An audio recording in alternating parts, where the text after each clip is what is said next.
auditoria de sistema já e vira alguns conceitos sobre princípios de criptografia. Então, já associa esse conteúdo que vocês já tinham visto com a aplicação dele nas conceitos de rede que a gente está vendo agora. Então, falando dos princípios de criptografia, a criptografia é o que tem de mais seguro hoje para garantir que os intrusos não entendam o que você está se comunicando, o que você está trocando de mensagens de um lado para o outro. Voltando ao nosso cenário de Alice e Bob. Então, nós vamos ver aqui, espero que o objetivo é que vocês tenham a sensibilidade, a capacidade de provocar, né, depois, questionamentos sobre realmente a importância do que esses conceitos agora que veremos sobre segurança. Vocês vão ver claramente quando você analisa como se fosse o mundo real, né, esse cenário aqui com pessoas, que realmente, de fato, se você não fizer ação A, você coloca em risco a ação B. Então, primeiro falando de criptografia. Como é que é a linguagem de criptografia? Nós temos aqui do lado um texto aberto. Aí, antes de, no caso aqui de Alice, enviar essa mensagem, ela tem que utilizar um algoritmo de criptografia. Certo? Vai ter um algoritmo que vai embaralhar, digamos assim, usando um termo bem comum, ela vai embaralhar esse texto que bem aqui, ó, antes é um texto aberto, né, legível para qualquer pessoa. Então, usa-se um algoritmo de criptografia, né? Esse algoritmo vai embaralhar esse conteúdo e vai utilizar uma chave, né? Uma chave para, digamos assim,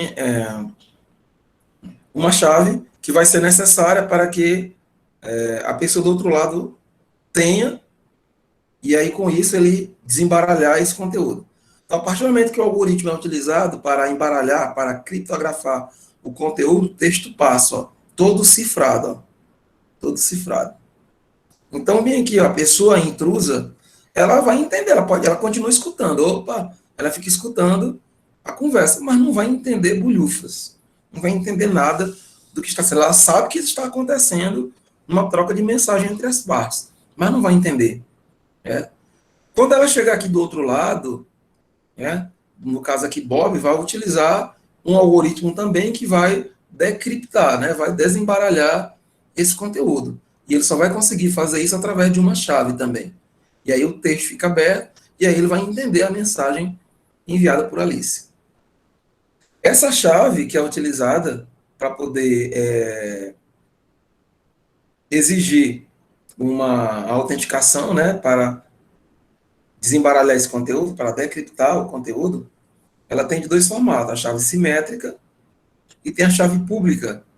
A chave simétrica é aquela na qual tanto o transmissor como o receptor utilizam a mesma. Eles utilizam a mesma chave. Ou seja, ela é simétrica, significa dizer, né, que são as mesmas. Você vai utilizar tanto o transmissor como o receptor vão utilizar a mesma chave. E nós temos a chave pública de criptografia, que, como o nome já diz, né, ela é única. Então, nesse caso, um lado utiliza o receptor, ele vai utilizar uma chave privada, isso é a única, só ele tem, para poder desembaralhar o conteúdo que foi montado através da chave pública. Então, nesse conceito, você tem chave diferente. O lado do transmissor utiliza uma chave pública para poder criptografar o conteúdo, e lá no lado do receptor, ele vai ter uma chave secreta, uma chave privada que é só dele, para desembaralhar o conteúdo. Aqui nós temos um exemplo de uma criptografia de chave simétrica. Você tem ideia, vamos ver se você consegue entender. Aqui é um método bem simples. Mas observe, nós temos um código de substituição aqui. Você pode, por exemplo, montar um software, né, e você mesmo montar um padrão de criptografia. Aqui nós temos um exemplo, né, um código totalmente monoalfabético. Totalmente monoalfabético.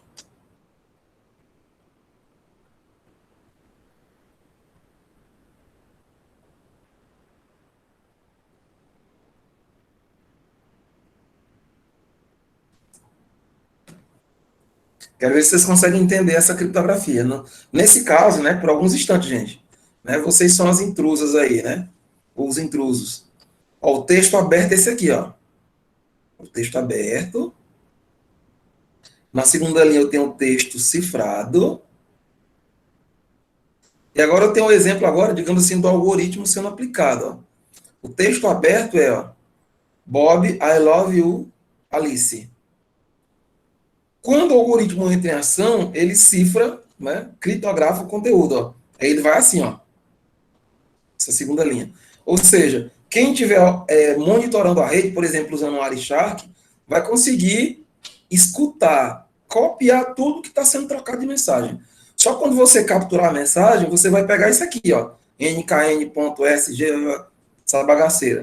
Ou seja, você está vendo, você está escutando o conteúdo, mas não vai entender. Não vai entender. Então, depois que o intruso intercepta o conteúdo, que ele copia esse conteúdo, o que ele vai fazer? Ele só tem um jeito, ele vai ter que usar um ataque, né, que a gente chama de ataque de força bruta, muito utilizado para tentar quebrar, né, esse código. Né? Ataque de força bruta nada mais é do que tentativas. Ele vai tentar uma, duas, três, 1 milhão, sei lá. Vai tentar, né, N milhares, milhões de vezes, combinações até tentar entender, né, desembaralhar esse conteúdo, entender qual é o tipo de autenticação de criptografia utilizada para poder cifrar esse conteúdo. Alguém conseguiu entender aí qual é?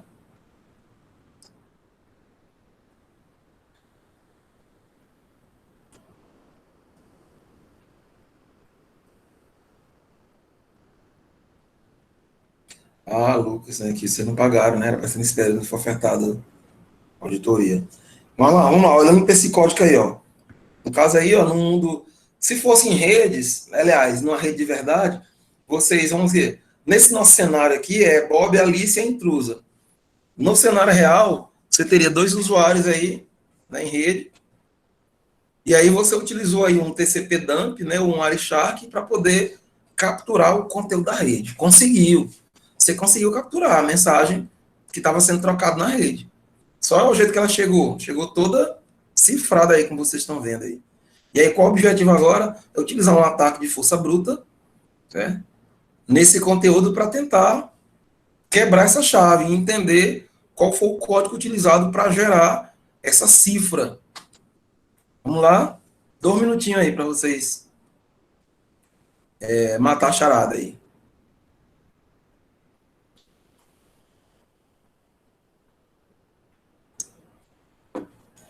Eu achei, professor, que ele pegava, né, e ele somava na tabela ASCII mais 12, né?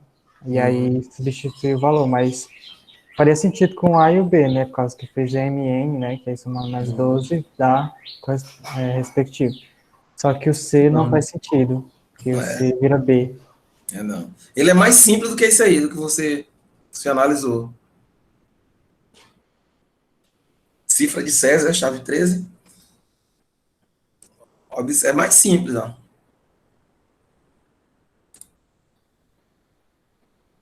Ó, tá aqui o texto cifrado, ó. Se você olhar pelo texto aberto e o texto cifrado, vocês vão ver o seguinte, ó. Qual vai ser, o que esse algoritmo, você pode até montar rapidinho aí, usando até um compiladorzinho de C, qualquer coisa, você montaria essa criptografia, ó. Uma brincadeira interessante. Vocês observam que aqui a gente tem, ó, no texto aberto, nós temos o alfabeto, ó. Okay? No texto cifrado, nós vamos ter essas trocas, ó, bem simples, ó. Na cifra, tudo que for A vai ser trocado por M, ó. Tudo que for B vai ser trocado por N e assim por diante, ó. O C vai ser Professor, trocado por D, ó, o D por V. professor, então, tipo, não tem um cálculo para fazer esse, nenhum padrão, não. Foi só, tipo, Tem. o Não, desenvolvedor tem. que escolheu aleatório. Não, o desenvolvedor pode criar aleatória. Né? Só que, assim, quando você estuda segurança, aqui a gente está vendo noção de criptografia. Mas se você se especializar, né, ou se aprofundar no conteúdo de criptografia, vocês vão ver que existe centenas de métodos de criptografia, né? Métodos bem complexos, complexos no que diz respeito a grau de dificuldade para alguém descobrir um método que você utilizou. Aí você vai lá, pega e implementa esse método na sua aplicação. Vamos supor que aquilo que eu disse para vocês, ó, quando a gente fala de segurança, quando a gente fala de redes, não quer dizer que e quem vai utilizar esse conteúdo que eu estou mostrando é alguém que, depois do curso de sistema de informação, vai trabalhar com ele. Todo mundo precisa. Amanhã você vai trabalhar com banco de dados ou com desenvolvimento. Então, você tendo uma base de segurança, se aprofundando no conceito de criptografia, você vai criar um método ou escolher um método de criptografia para implementar na sua solução. Isso é importantíssimo, principalmente para quem vai trabalhar com a área comercial. Vamos citar um exemplo aqui. A Microsoft hoje, né, que se tornou uma das maiores do mundo, ainda é a maior do mundo quando se trabalha com sistema operacional para desktop, porque em termos gerais já não é, né, porque todo mundo utiliza os dispositivos móveis, e quando você vai para dispositivo móvel não. Tirou o computador, PC, hoje é Android. TV, né, celular, Android hoje é o sistema operacional jamais utilizado no mundo. Então, você imagina a Microsoft, vou pegar o exemplo da Microsoft, que ela vende os produtos, ela vende o Windows, né? Você pode baixar a cópia, né, o instalador do Windows agora, é só entrar no site da Microsoft e você baixa. Como é que ela ganha dinheiro? Ela ganha dinheiro vendendo a chave. Né? Para você ter o Windows original no seu computador, você só tem que ativar, né, a cópia. Aí, beleza. Como é que você faz para ativar? Ele te dá uma chave. Aí vem a pergunta. O que foi que a Microsoft utilizou para gerar aquela chave? Que você recebe uma combinação, igual a gente está vendo aqui. Vocês estão vendo aí no slide, ó. A chave é essa, tá? Pronto. Quem digitar essa chave aqui, por exemplo, né, autentica e começa a utilizar. Então, assim, ó, vamos pensar aqui numa situação comercial. Amanhã, muitos de vocês, né, espero, né, e apoio, estou aqui para ajudar no que for preciso. Amanhã, muitos de vocês podem ser empreendedores da área de tecnologia, ou até agora mesmo. Começar agora durante um curso, você desenvolve uma solução, né, vai comercializar essa solução. Uma das formas que você pode trabalhar, né, como marketing, que muita gente utiliza, disponibiliza, né, a sua solução gratuitamente na internet. Qualquer pessoa pode ter acesso, baixar e utilizar. Aí onde é que vem a parte de segurança? Não, você libera para uso de 7 dias. Durante 7 dias eu vou ter acesso ao quê? Isso é segurança. Você vai implementar isso, né? Não, vai poder cadastrar 10 itens no estoque do meu sistema. Ou então, você disponibiliza uma chave que automaticamente funciona durante 7 dias. Se você não implementar um método de cifra, né, um método de autenticação para a sua chave, a pessoa pode entender facilmente qual o método que você está utilizando para gerar a sua chave, aí ele gera em casa essa chave, e aí ele mesmo cria, né, uma chave, e aí tem a sua solução totalmente liberada. Onde entra os crackers, né, essas chavezinhas, né, esses keys que muita gente pega na internet, né, para poder utilizar uma cópia que antes foi colocada como free, ou limitada, e ela fica totalmente aberta. Tem um risco muito grande, né, quando você utiliza essas soluções disponibilizadas por hack, porque o que ela faz é alterar, ela altera, né, alguns itens do instalador original, do software, e você não sabe o que aquela chave pode fazer na sua máquina. Né? Pode ter lá um ORM incubado, né, para poder interceptar informações, enfim, executar algum tipo de ação depois. No caso desse nosso exemplo aqui, obviamente que a gente vai conseguir entender qual é o método utilizado, porque a gente está vendo, ó. Se você pensar numa solução real, se você simplesmente receber esse texto aqui cifrado, não é só olhando, vai dar para entender, não. A pessoa vai ter que primeiro descobrir qual foi o método utilizado. Aqui no nosso slide, o método já está aqui, ó. Eu estou vendo aqui, ó, que está sendo trocado A por M, B por N, ó, C por B, D por V. Então, nesse caso, já estou com meio caminho andado. Aí dá para ver aqui, ó. Aí, ó, NKN, ó. Se você olhar aqui, ó, o B, ó. O B é N, ó. O B é N, ó. O K, cadê o K? Aqui, ó, o K é O. E o N é B, ó. Então, ó, quebrando, ó, fica Bob, ó. NKN é Bob. Mas é porque eu estou vendo isso aqui. Quando se fala assim, ataque de força bruta, quando a pessoa recebe isso, ele vai tentar métodos, né? Ele vai ter que primeiro descobrir que o método utilizado foi esse, ó. Mas como você citou aí, ó, o desenvolvedor pode criar um método aleatório? Pode. Vou dar um exemplo aqui, o CPF. O CPF é um método criado, né? O CPF ele é gerado a partir do 2 dígito. Né? O 2 dígito é que gera as 9 combinações anteriores. Né? O segredo está nos 2 dígitos. Ele é que gera, né? Aí usa análise combinatória, né? De tal forma que não exista uma combinação repetida, né? Entre esses itens. Também interessante.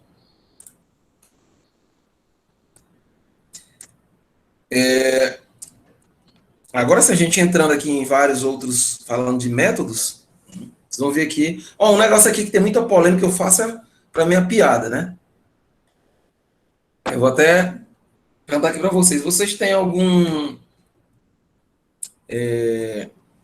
Tem alguém aqui na sala, né, que assim, rola muito na internet, inclusive perto da eleição. Uma coisa que virou moda no Brasil, certo? Que é de gente vendendo, né, umas fake news aí de que a urna eletrônica no Brasil, essa urna eletrônica ela é falha, certo? E que tem fraude nas eleições. Sem demagogia, que pode acontecer, porque depende muito do conhecimento de segurança. Tem algum de vocês aqui que defende essa ideia de que a urna eletrônica, ela é insegura, que ela pode ser alterada? Tem muito vídeo rolando na internet, vejo muito, amigos me mandam às vezes, amigos meus que defendem, que acreditam nessa ideia de que a urna é muito falha, a urna eletrônica no Brasil, né? E aí mostram uns textos bem fundamentados, né, do cara defendendo, mostrando que é possível, que não dá para ver. Tem alguém aqui na sala que com certeza leu e já ouviu muitos vídeos e muitos textos sobre isso. Tem alguém que defenda a ideia de que o voto no papel seria seguro, porque essa urna eletrônica usada hoje ela tem fraude? Tem alguém aqui da sala que já leu e achou que faz sentido, ou, de certa forma, ficou assim, digamos assim, acreditando, ou, digamos assim, em dúvida sobre a integridade da urna eletrônica hoje no Brasil? Não tem vergonha não, ninguém vai atacar não. Se atacar, eu não deixo.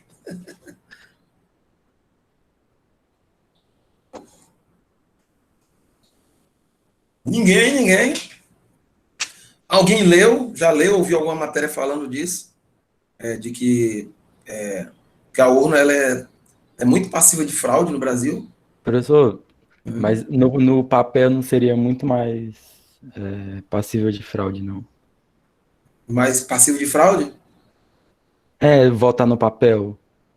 Pois é, mas aí os que defendem, né, e que tentam provar que a urna eletrônica no Brasil é uma fraude, utilizam a seguinte justificativa, que faz sentido. No voto de papel, né, impresso, em caso de dúvida, a respeito do... A contagem.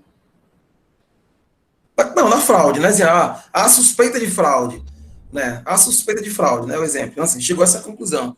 E aí, sendo um voto no papel, impresso, quando digo papel, não é necessariamente votar manual, né? Mas é voto no papel, impresso, que fica em todos os votos impressos. No caso de uma dúvida de fraudes, o voto sendo no papel poderia ser recontado, entendeu? Essa é a defesa dos que são contra a urna eletrônica, que tem muitos no Brasil, muitos. Eu tenho muitos amigos que postam na internet, que brigam por isso, certo?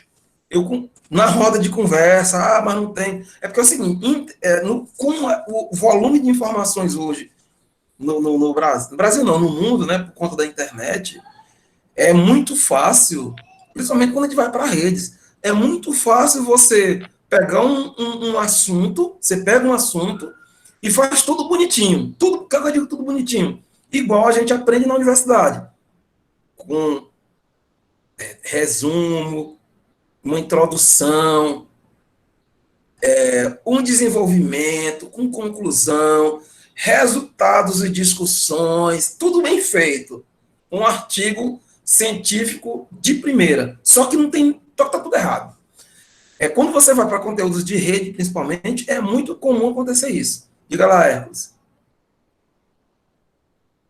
Preciso sair da sala. Não, tá. Já está perto de acabar. Está sendo gravada também, viu? Então, assim, em redes é muito fácil. Se eu pegar aqui com você, você pode escolher. Você pode escolher para mim, eu desafio, né? Mas que eu não fosse para criar polêmica na internet, eu ia fazer isso. Eu desafio. Você pode escolher um assunto da área de redes, para mim, um assunto da área de rede que eu, em 10 minutos, para não ficar muito longo, eu preparo, ou em texto ou em áudio para vocês, uma explicação, certo? Eu tenho certeza que se você colocar na internet, todo mundo vai acreditar, porque faz todo sentido. Só que está tudo errado.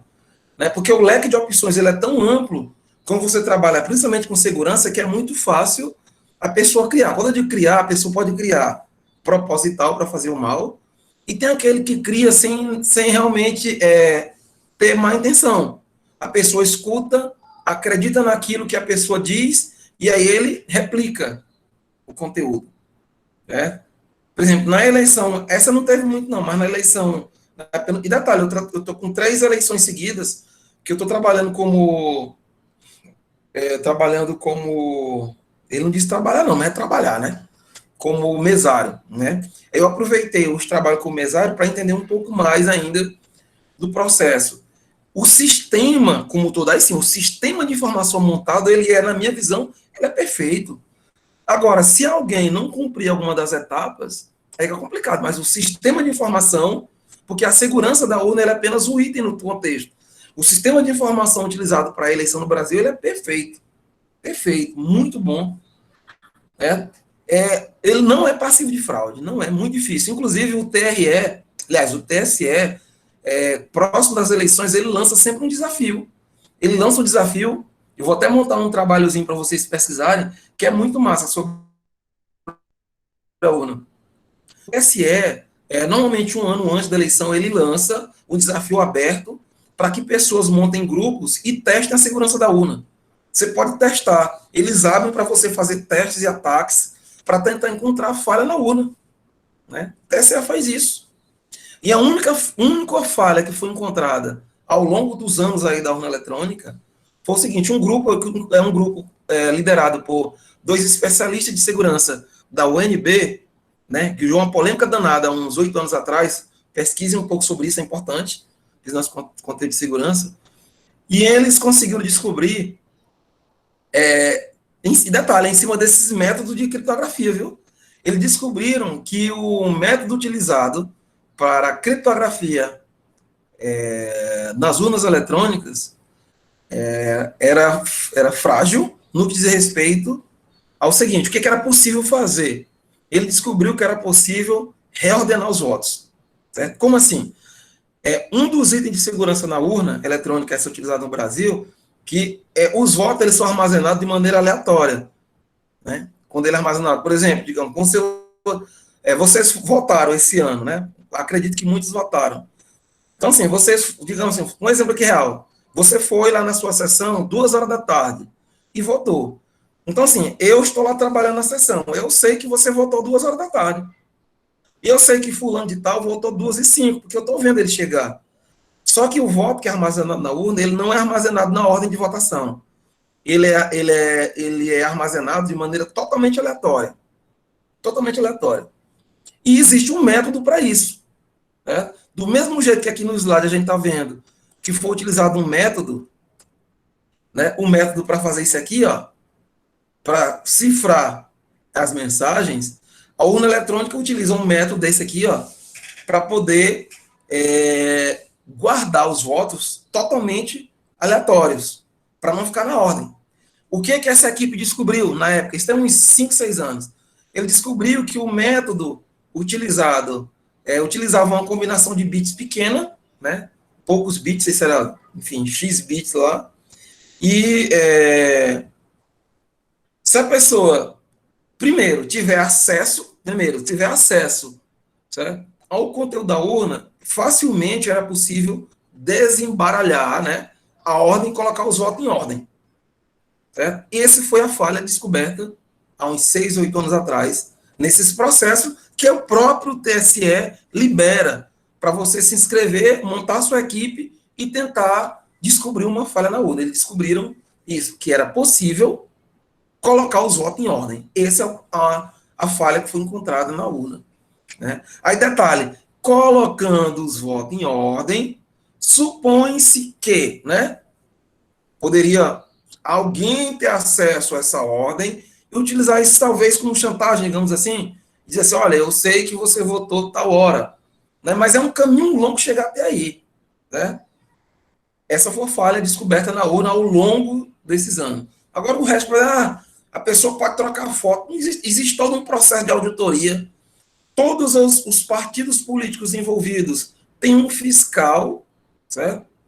Um fiscal. Enfim, é um sistema de informação muito bem feito, né? Bem longo, né? Mas as pessoas insistem em estar com esses fake news aí de que é possível. Tem até vídeo do cara mostrando, né? Que daria para trocar as fotos, ou o cara votar, aparecer a foto do candidato A, e na hora ficar armazenado o candidato B. Totalmente, né? Complicado isso aí, sem noção. Então tá aí,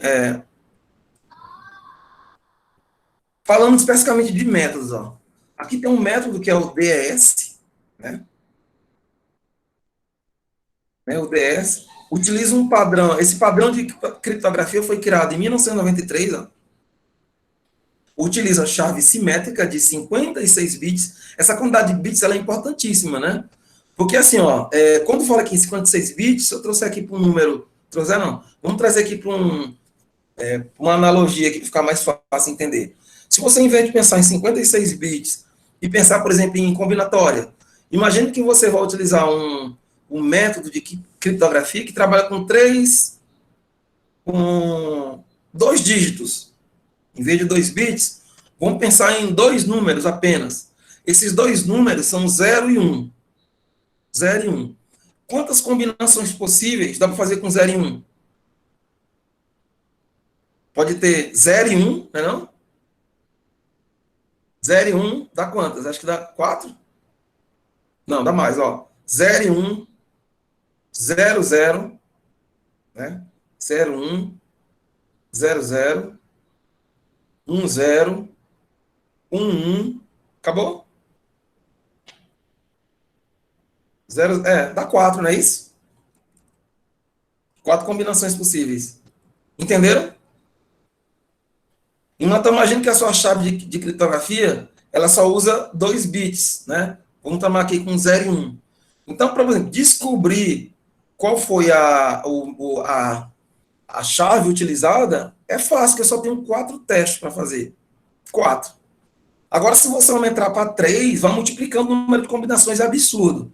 Então, você imagina 56, ó, 56 bits, né? Então, assim, a chave simétrica do método DS, né?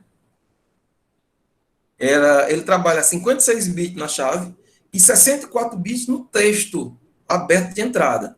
Então, na hora que ele monta o texto aqui, ó, no texto aberto de entrada, ele utiliza 64 bits.